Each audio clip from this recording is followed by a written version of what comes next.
My name is Couch Coop and we do have a lot to cover in this video. I reviewed the patch 4.03 in 2023. Essentially this was an RT mode added to the game and it was spectacular, but it did drop a few frames. We're going to revisit the base game and have a look at the DLCs because there has been massive rumours of one more piece of DLC coming out for The Witcher 3 in 2026. We are also going to look at that new trailer, the tech demo in inverted commas for The Witcher 4. Let's get back to performance and that 4.04 patch, which was released when they put this game over on the Switch. This entire video is going to be recorded in the RT mode at 4K. Compared to 4.03, I can see an immediate improvement on those frames. Like, it's a massive jump, and it's not really mentioned in too much detail on the patch note. They never really do. They couldn't really say sorted out abysmal frame rates. They also got some of the HDR issues sorted out, which is great news, and one of the mountains was full-blown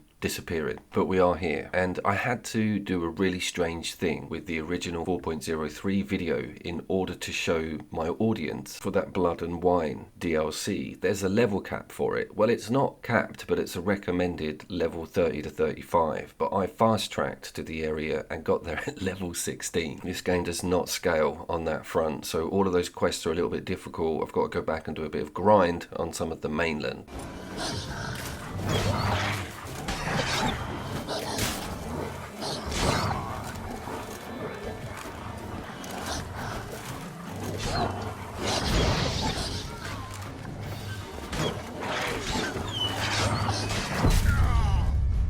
Which is by no means a bad thing. I get the chance to have a look at this combat again. I do a few quests on some of the other sections of the map and really just want to cement home that this 4.04 is beautiful and the game is running so well in its quality mode. It's a complete pleasure to have a look at some of these older and more familiar locations. One of my biggest complaints from fans of The Witcher 3 particularly is that they feel the combat is a bit stifling. They feel it's a little bit sticky, doesn't flow as well, and they have a fair point up against some open world third-person action ARPGs that are out there today. But when I first got to this game in 2015, can you believe that? On a base level PlayStation 4, I was not unimpressed with the combat. I think that the industry has just moved along massively in those 10 years. I cannot believe it's been that long, and now it kind of looks a bit sticky, but it still holds its own, and it's great using the powers, and it's got a focus system that doesn't boggle the mind. It's kind of automatic.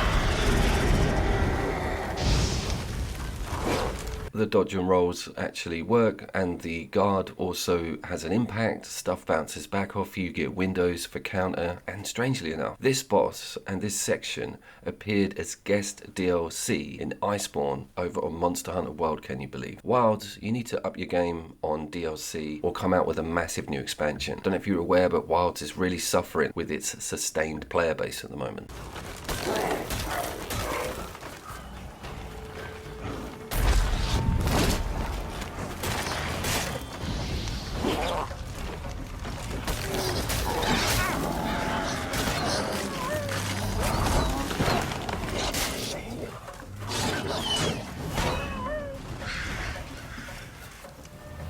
2016 was the release date for Blood and Wine, and it's deliberately picturesque. It's got to be one of the best looking open world DLCs out there. I'll put it up with Horizon Forbidden West's Burning Shores. So it's time to say goodbye to drab old Skellig and hello the Duchy of Toussaint. Did I say that French enough? I think you said that French enough. Avec le Toussaint. Alright mate, there's no need to overcook it.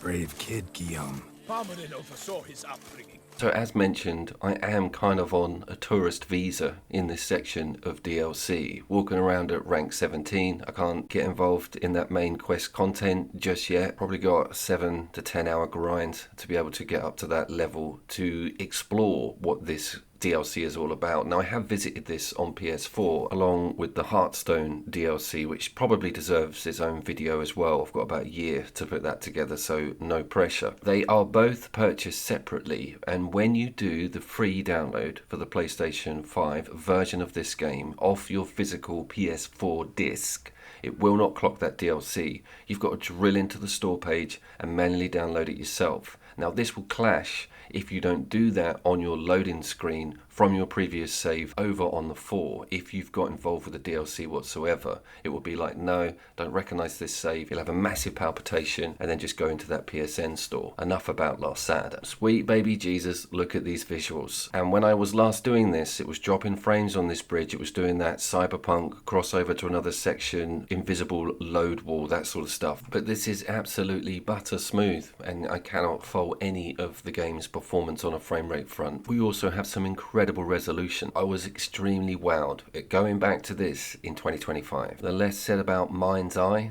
I think the better.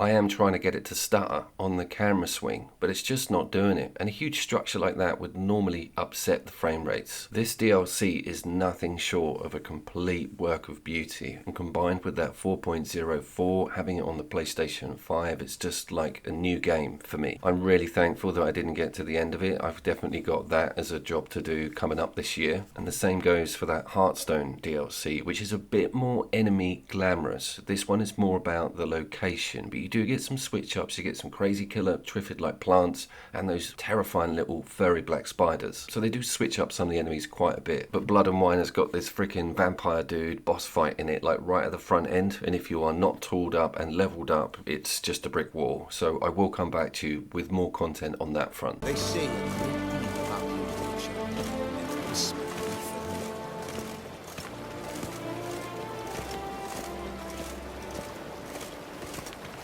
That citadel is as magnificent as it looks. And that brings me over to a subject that kind of kept staring me in the face, and it was to do with entering buildings, and buildings just having doors full stop, or being able to traverse interiors. Loads of AAA open world games just don't allow you to go in them anymore. Cyberpunk's a very good example, but they get a pass. I have spent the last 3 years pulling that game apart, so that one's kind of allowed. I was playing Spider-Man 2, and nothing can be walked into. All the skyscrapers are completely locked up. And GTA 5 is a little bit guilty of it as well, but it does offer as much as it can, I think. The Witcher 3, every damned building with a door on it is pretty much enterable, and they also will have an NPC inside, doing something, living there, sleeping. I think Bethesda also offer quite a cool angle on the open world interiors front also. Can't believe I just gave Bethesda a compliment.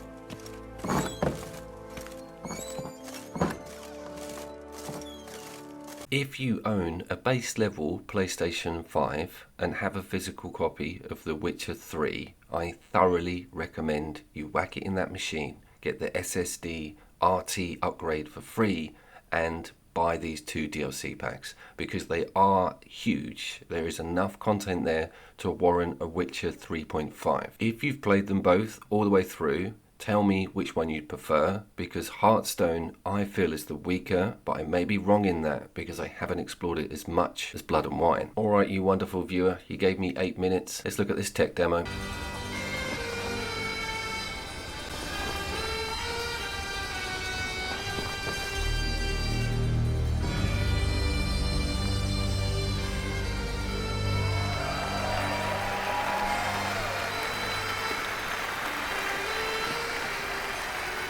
Thank you.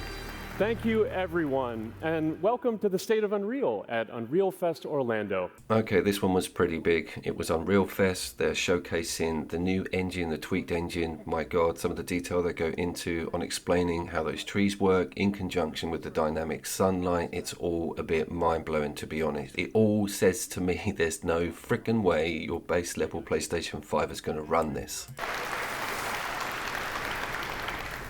This is a technological showcase set in the world of The Witcher 4.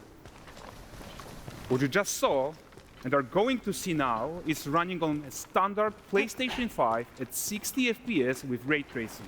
Talk about being corrected. I genuinely didn't plan that. I forgot that guy even says that. It doesn't run at 60 frames per second. I'll tell you that now. 8 years of putting YouTube videos together. It's dropping everywhere. Minor drops though. It's not pegged. I think he should have said that. But man, this is 2015 all over again. I need to explain how much of an impact The Witcher 3 had on the open world industry when it was released. People just didn't believe it was an 8th generation video game. They thought loads of it was cutscenes. CDPR really proved everybody wrong. If you've seen my Kronos video, I wax lyrical about Polish developers. They seem to be so good at optimization on a visual level, like using all of what they've got to really push out something incredible. And I think that's why everyone was so shocked at the state of Cyberpunk 2077. By the way, who's that woman? Don't start. Who is that woman? Seriously, where is she from? Yeah, and to support that, we're introducing multi-character motion matching in Unreal.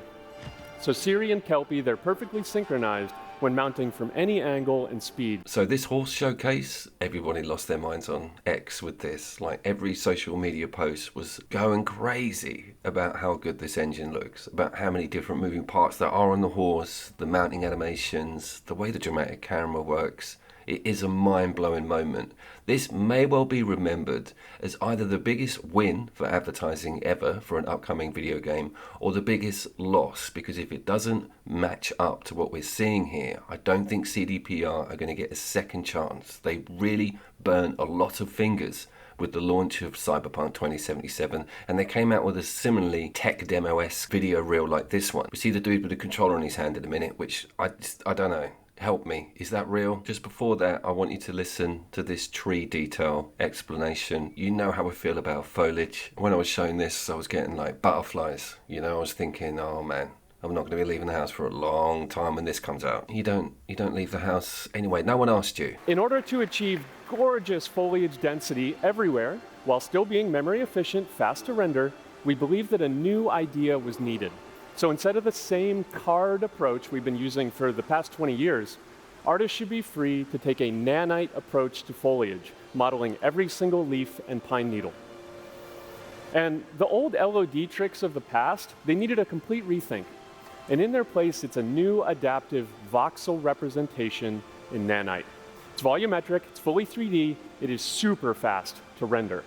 And these dense clusters of triangles turn into these cubes, which at a distance, they're no larger than a pixel, and they react to the changing light of our dynamic sun and our shadows, and they allow artists to render whatever amount of foliage is needed to achieve their vision without compromise.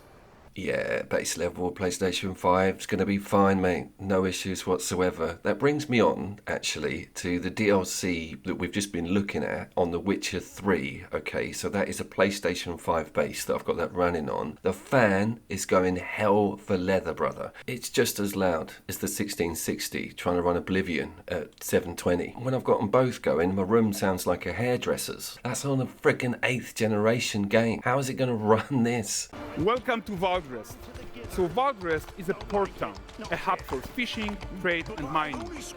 It's one of those places where you can meet shady characters or overhear gossip from other lands. Here's the thing, CDPR know they haven't got another chance. They know they used that all up with 2077, you know, getting pulled off the PlayStation Store, which has just happened to Mind's Eye as well. But that is not from Prestigious Studio. That was kind of a the day before situation. Christ, I just had to Google that. That's how buried that whole debacle is in my brain. Where's Matey with the controls? Where's the speedrunner? He's in here somewhere. Look at that bear. Oh my Christ. Is I present him with a fish.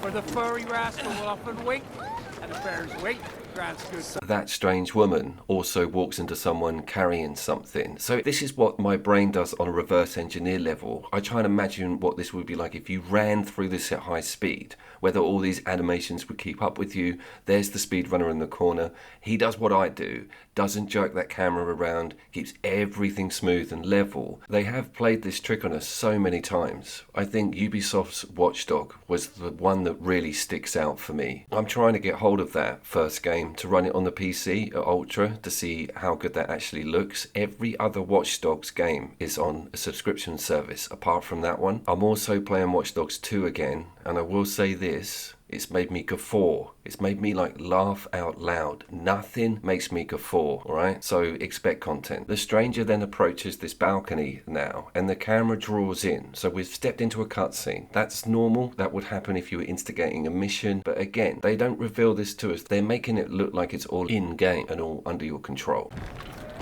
Get your ass up.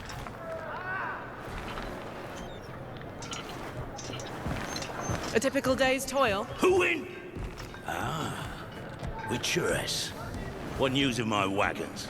That vocal audio also sounds like it's got an interior echo on it. That might just be teething stuff for this demo reel. That kind of stood out for me, and I didn't spot that either until getting the headphones on. Alright, I think that's Charlotte. I've got myself worked up enough. I have to have a lie down or something now. Hopefully we'll see Ciri in The Witcher 4. My name was Couchcoop, and I will see you down there. Mate, who is that woman talking just then?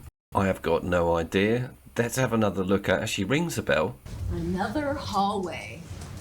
It's never ending.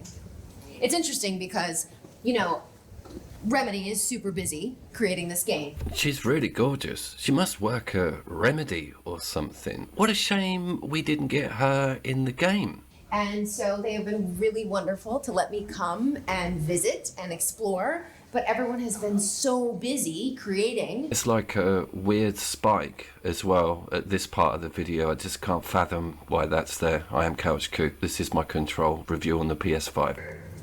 There's been people here all day and there's nobody here.